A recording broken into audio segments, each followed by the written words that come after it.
కాపుల భారీ సభను ఏపీ రాజకీయ రాజధాని విజయవాడలో నిర్వహించాలని కాపు సంఘాల నాయకులు నిర్ణయించారు. విజయవాడ గాంధీనగర్లో శ్రీరామ ఫంక్షన్ హాల్లో దివంగత కాపు ఉద్యమ నేత ముద్రగడ పద్మనాభం సంస్మరణ సభను తాజాగా కాపు సంఘాలు ఘనంగా నిర్వహించాయి. ఈ సభకు వివిధ పార్టీ కాపు నాయకులు, ప్రజా ప్రతినిధులు హాజరై ముద్రగడ చిత్రపటానికి పూలమాలలు వేసి నివాళులర్పించారు.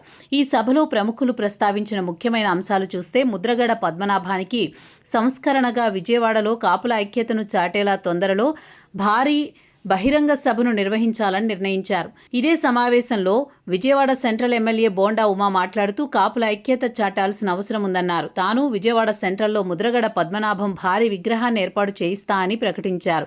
కాపులంతా రాజకీయాలకు అతీతంగా కలిసి భవిష్యత్తు కార్యాచరణ రూపొందించుకోవాలని బోండా ఉమా పిలుపునివ్వడం విశేషం. తెలుగుదేశం నాయకుడిగా ఎమ్మెల్యేగా ఉన్న బోండా ఉమా కాపుల ఐక్యత అంటూ సంచలన వ్యాఖ్యలు చేయడం విశేషంగా చూస్తున్నారు. మరోవైపు చూస్తే ముద్రగడ వంటి వారిని స్మరించుకుంటూ ఆయన ఆశయాల సాధనకు కృషి చేయాలని కూడా కోరారు.